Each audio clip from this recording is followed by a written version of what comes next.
Good afternoon.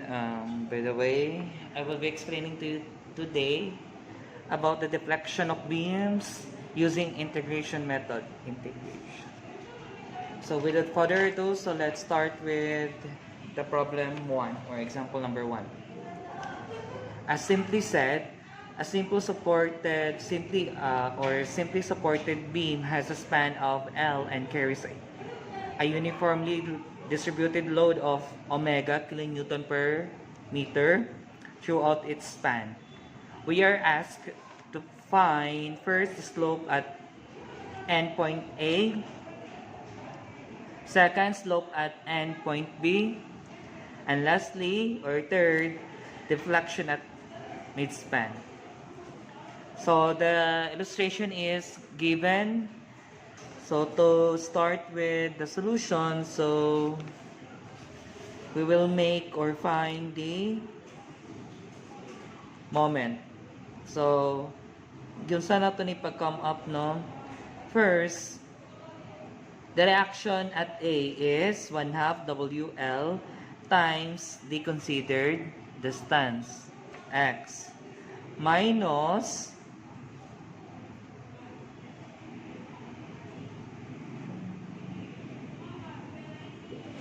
isa man unit load kay going down man, no, na siya concentrated load. So 1/2 Wx, which is weight or omega times base times distance. So kanay sa reaction, this one sa unit load. So muna ang moment. So this is how it came out. Came up, no? So using the formula wherein the derivation at the or simply y prime, second derivation, no, equals to m over ei. Since we have our m given na w or omega times lx minus x squared over 2, so ano na. Equation for slope of elastic curve of the beam is simply ang slope equals to dy over dx or y prime. This one is, kaning first is double prime. Diba? Second derivative.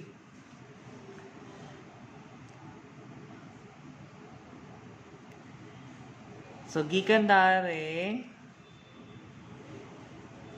W2 EI times LX squared over 2 minus X cubed over 3. Ato siyang gi-integrate, no? Kani from this to this. So how? So just a basic recap. Diba, this is double prime equals to omega times Lx minus x squared over 2ei. So once ito nang ikuan, it would be y prime equals to, ang constant is atong ipagawas, which is ang omega 2 over 2 ei, and ato pang i-derive, i-integrate ang the rest. No, di ba? Ang double prime is d squared x over dx squared. Ang dx squared balindari. So nabilin is d squared x. Muna siya. Supposed to be this is d squared x. And the double prime is this fraction.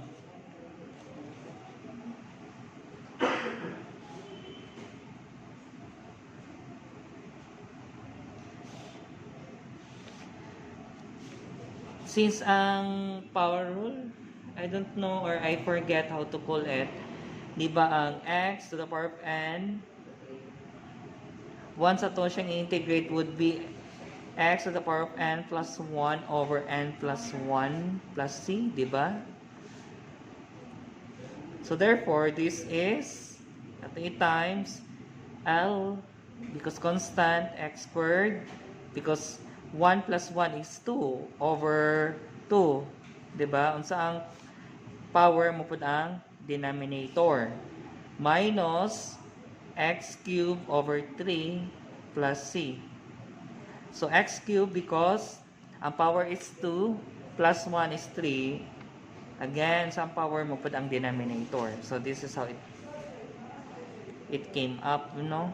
So C1, so this is the first equation for y prime or dy over dx.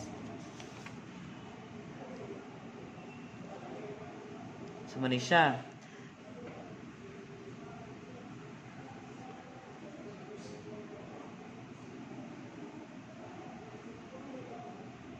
So this is equation number 1. Ato na po niya siyang integrate, it would be become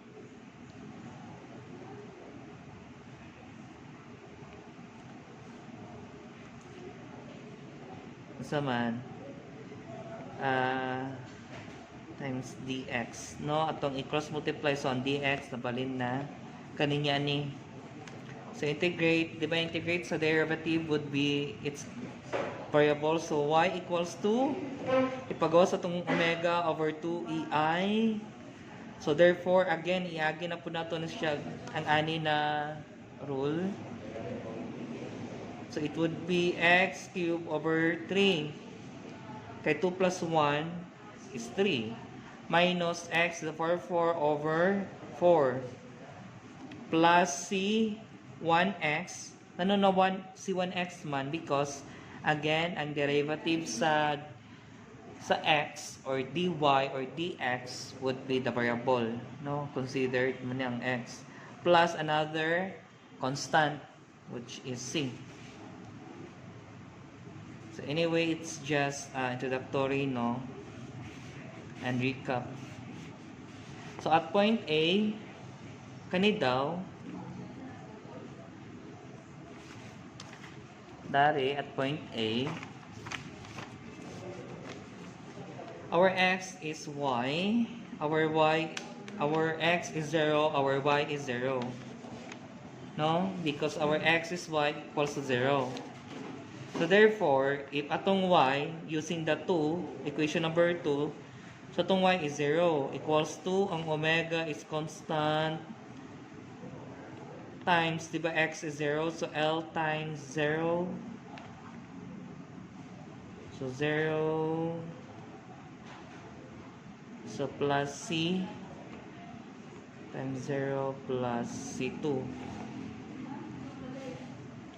So cancel nato ni, which is equals to 0, kanay 0, therefore our C2 na lang na equated sa 0. So wala siya. So at point B,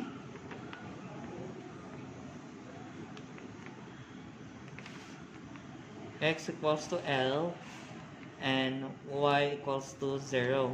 Why it happens? Because at point B, from point A, di ba, ang L may moist span nila. So that's happened, no? Ang x would be considered ang span or distance.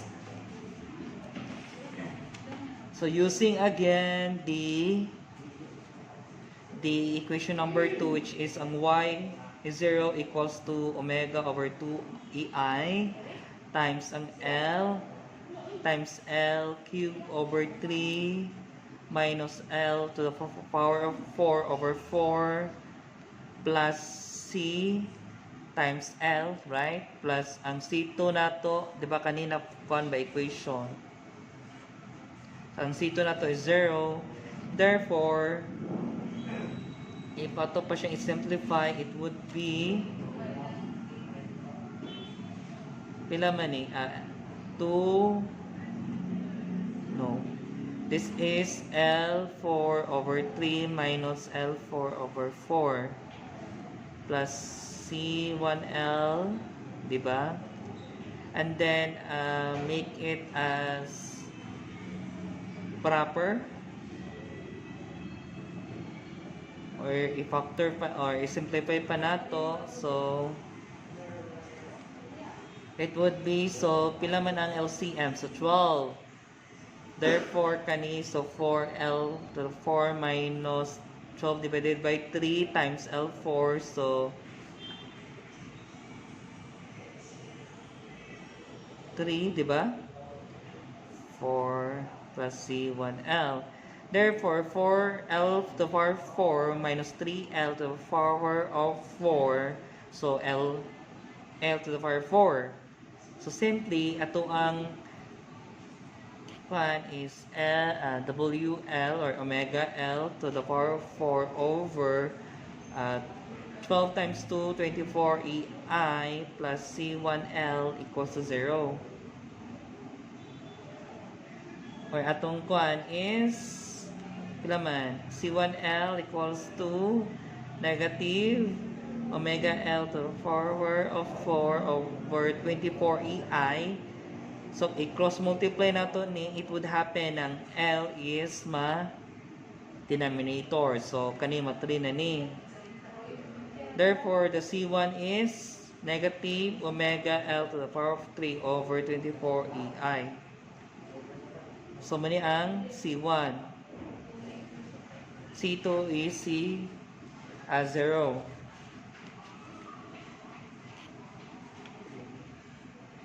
Diba, ang slope na to again is dy over dx.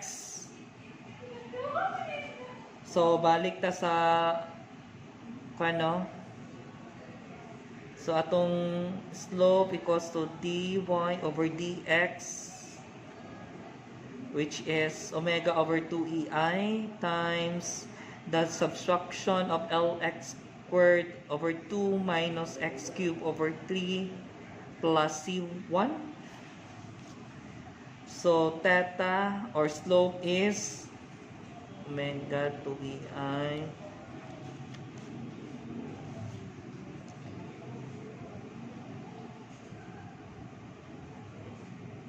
so, i-plus na to dari ang kuano kanina value, which is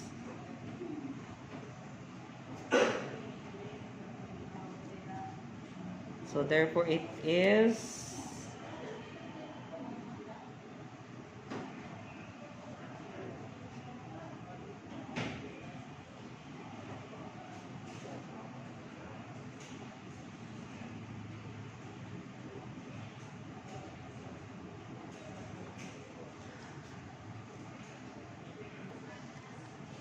as you can see, so common ang omega, the EI, 24. So, pwede rin nato siya ituring. Nagawas nun. Lx squared over 2 minus x cubed over 3 minus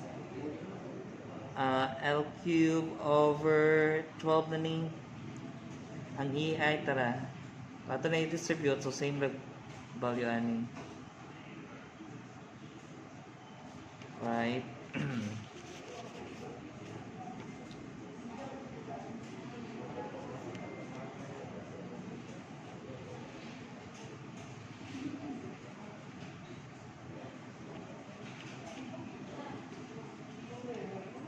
So this is our new formula, no? Or this is the formula in solving this slope using the integration method. So as you can see here, this is the elastic curve diagram. So, ang ato ang slope happens again between sa tangent of B and A. So, it form ang slope sa BA. So, at point A, using this formula, so at point A, we notice na ang x or distance 0 and as well as ang y is 0. Since theta A sub A or slope A equals to using this new formula no, or formula na to, W2EI times LX squared over 2 x cubed over 3 minus L cubed over 12. Diba naman ng x is 0. So, ang nabilin is 0 ni daan. 0 na ni. So, negative L cubed over 12. So, therefore, atong answer is omega L cubed over 24 EI. So, muni ang slope sa A.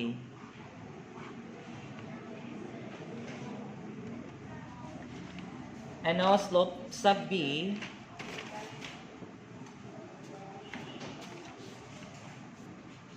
Ang slope sa B, or which is the second question.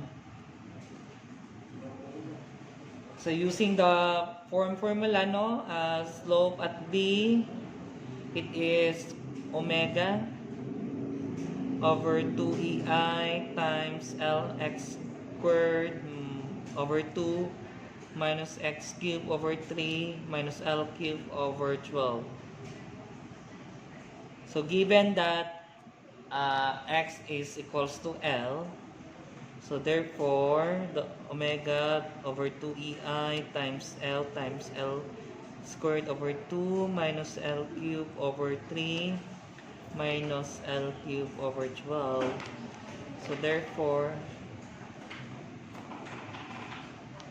omega 2EI and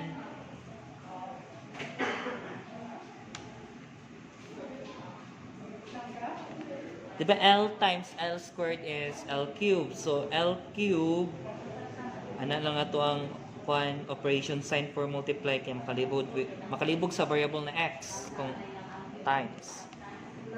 Over 2 minus L cubed over 3 minus L cubed over 12. So, LCM ani and proper fraction.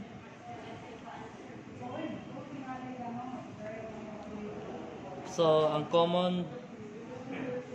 lowest common denominator would be 12, LCM, no?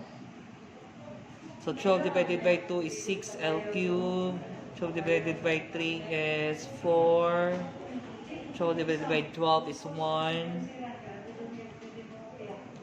So, therefore, it is 6 minus 4 is 2. Minus 1 is 1. So, L cubed over 12. So, our slope at B is omega L cubed over 24 EI. So, same sa, if I'm not mistaken, same siya value in terms of mga numerical, no? Pero naka-negative lang si slope at A. Negative, positive si B. Slope at B. So, deflection, no, number 3 at the midspan. Okay, deflection ani. So, this one, from here to here, we use the symbol as Y. Y, delta, wala, same lang na sila.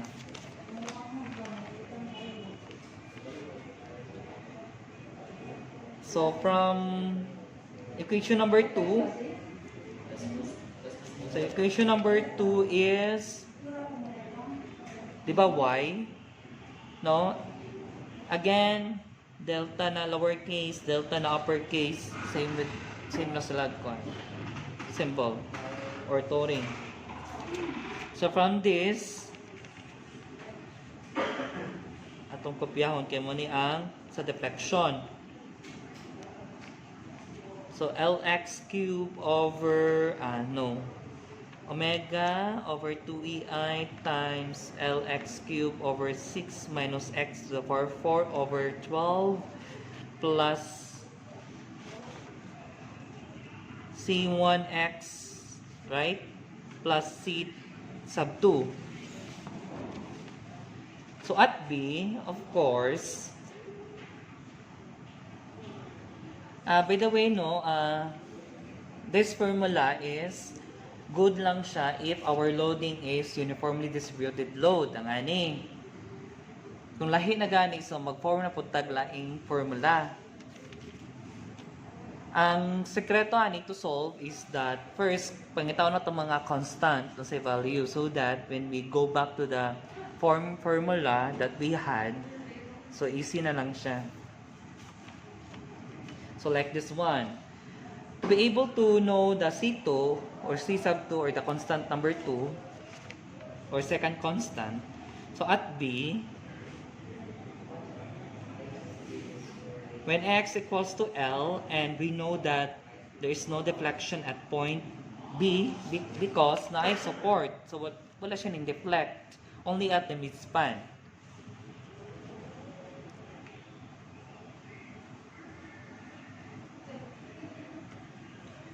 So, 0 ang y, tapos tanang x is equals to L. So, omega over 2ei times, again, L times L cube over 6 minus L to the power 4 over 12 plus C1 x plus C2.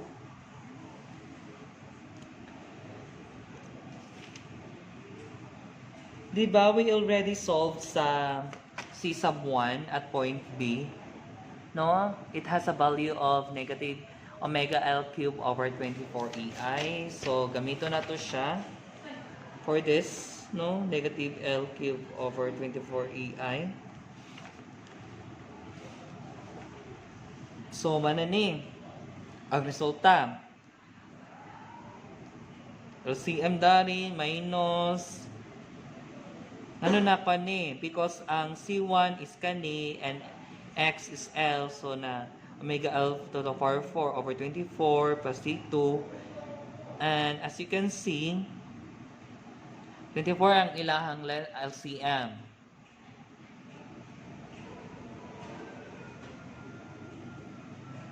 Or the common denominator would be 24 GCM credence. So, manis siya, and we have 2L to the power of 4.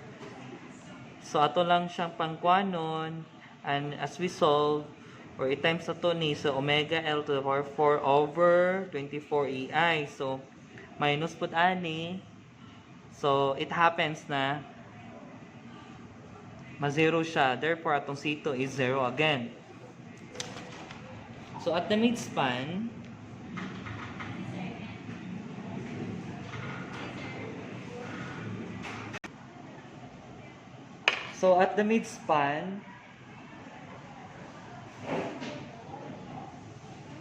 we know that when you say midspan, so our x here is L over 2, di ba katunga sa length or the span, midspan. So go back ta sa second equation, no, which is y equals to 2 over 2ei times L x cube over 6 minus x of 4 over 12 plus C1 x plus C2. C2 is 0, C1 is negative omega L cube over 24. Ang x, again, ang mga x is L to the power of 2. So, omega 2ei times L L over 2 cube over 6 minus L over 2 to the power 4 over 12 plus negative omega L cube over 24 times L over 2 plus 0, diba? So therefore, omega 2ei kani is times ni siya, no? L times L cube over 8 na. 2 to the power of 3 is 8 times 6 minus L to the power of 4 over 2 times 2. Ano naman na siya? 2 to the power of 4 is 2 times 2 times 2. Pagkatuno, so 4 4, so 16. 16 times 12 minus omega L to the power 4 over 48 na. So, mag-work ta dari kani. So, omega 2EI times L4 48. L4, so 16 times 12 is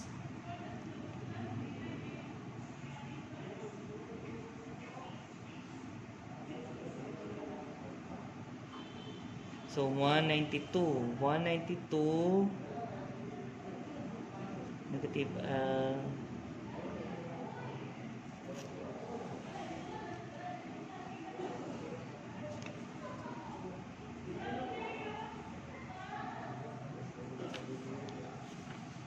so per apil ang EI no sa C1 na EI yan na to EI. So therefore, it will be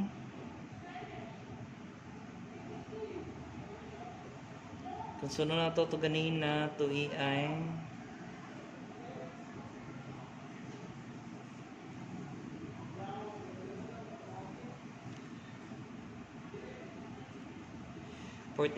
this is 24.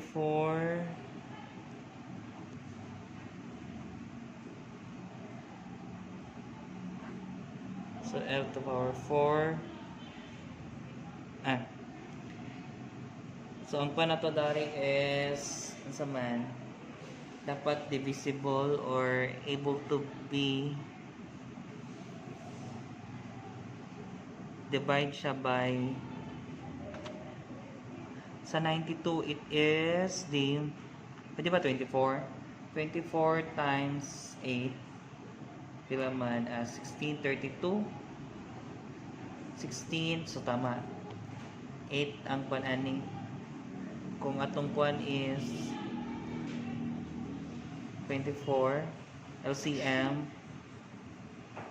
so it would be laman 48 dapat tapos siya 192 lang tama lang ito ganina 192 kanina sa 48 pila man siya I think 4 16 32 16 plus 92 tama 4 so 4L to power 4 minus kani kay 1 minus 192 divided by 24 it is 8 L for 4 so therefore W or omega 2EI times 4 minus 1 is 3 minus 8 so negative 4 over 92 tama ba no? Di siya negative 4 negative 5 let's say 1 plus 9 no? 1 plus 8 or negative 1 minus 8 is negative 9 minus 4 so 5 therefore our answer is 2 times 192 so 4 18 2 plus 1 3 8 4 so tama therefore, our deflection is negative 5 omega L to the power 4 over 3/8 4EI. So, nanay justice. No? Gani, okay to atong solving dari. Napon lang ko tungod ani. And direct sa... Ako na siyang reference manggol. So, for example number 2, just study it. No, ang ato lang again the form equation or formula is thinking na atong loading no i-consider ang loading ang reaction or supports so dari lahi na po dato ang formula or equation 1 equation 2 so tan-awa lang ninyo I mean study resolve or Solve ba siya balik so that you can understand it well. Example number 2. So that's it for chapter 3. In the earlier videos, I have given to you the examples for moment area method and now the integration method. So for the next video, it would be the superposition method na. So goodbye.